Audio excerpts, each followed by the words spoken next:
வணக்கம். இது நான் உடன்குடி போய்க்க அங்கே நொங்கு வெட்டுற வீரர்கள் பயன்படுத்தின கருவி தான் இது.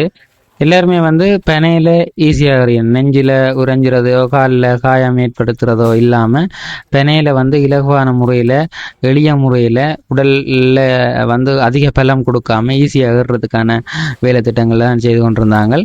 இந்த இயந்திரம் கூடுதலாக இந்தியாவில் பயன்படுத்தப்படுகிறோம். பனையேறுறாக்கள் எல்லாருமே இளையோர்கள் எல்லாருமே ஈஸியாக ஏறுறதுக்காகவும் பயன்படுத்தப்படுகிறோம். தங்களோட உடலை கூடுதலாக பாதிப்படையாமல் இலகுவாக ஏறக்கூடிய மாதிரி. ஏனென்றால் தலைநர் பயன்படுத்தி ஏறைக்கோ இந்த வேறு முறையில் ஏறைக்கோ காலில் நெஞ்சில் காயங்கள் வருது. அதில் தோலில் சில கைகளில் கூட காயங்கள் வருது. அந்த காயங்கள் இல்லாமல் உடம்பை பாதுகாக்கிறதுக்கும் அப்படியான நிறைய விஷயங்களுக்கு இந்த எளிய முறை கருவிகளை பயன்படுத்தினோம். இது இலங்கையில் சில இடங்களில் பயன்படுத்துறதுக்கான நிறைய பேர் பயன்படுத்தப்பட்டதான். ஆனால் பயன்படுத்துகிற இந்தியாவோட ஒப்படைக்க இலங்கையில் பயன்படுத்துறது என்ன குறை. ஒரு சில இளைஞர்கள் அல்லது ஒரு சில பனையேறிகள் மட்டும் பயன்படுத்தினோம். ஆனால் இதை கூடுதலாக பரவலாக்கப்படுத்திக்க என்ன நன்மை என்றால், இளைஞர்கள் முக்கியமாக அந்த பனையேற்றங்களில் இருந்து அதை வெறுக்கிறதுக்கு காரணம் இந்த காயங்கள் தங்களுக்கு எங்கேயும் போய் நிற்க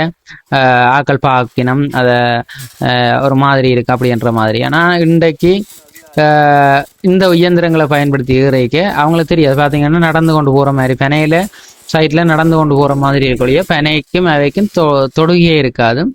அது அப்படியான முறையில் மேலே ஏறினம் நொங்கு வெட்டலாம், மற்ற தோலியில் வெட்டுறது அல்லது பதநீர் இறக்குறது அப்படியான செயற்பாடுகள் எல்லாம் கூடுதலாக ஈடுபடுத்தக்கூடிய மாதிரி இருக்கு. இந்த முறைகள் இலங்கையில் பரவலாக பயன்படுத்துறது குறைவு. அதை பயன்படுத்த வழி கிடைக்கணும்னா நிறைய பனையேறிகள் நிறைய பதநீர் சம்பந்தமான வேலையில் ஈடுபடுறாக்கள் அல்லது கல் இறக்குற வேலையில் ஈடுபடுறாக்களுக்கு மிக மிக பிரயோசனமாக இருக்கும். அதே நேரத்தில் அவங்களுக்கு ஒரு இலகுவான முறையாகவும் இருக்கும். எத்தனை பனையேறினாலும் மிக கடினமாக களைக்க மாட்டணும். ஏனெண்டா நெஞ்சால் வலிச்சு காலை உயர்த்தி ஏறுறது கஷ்டம். இது சும்மா ஒரு என்னென்னு சொல்கிறது, வீதியில் எப்படி நடக்கிறோமோ மற்றது ஒரு மாடிப்படியில் எப்படி ஏறுறோமோ அதே மாதிரி தான் இலகுவாக ஏறி கொண்டு போகிறாங்க.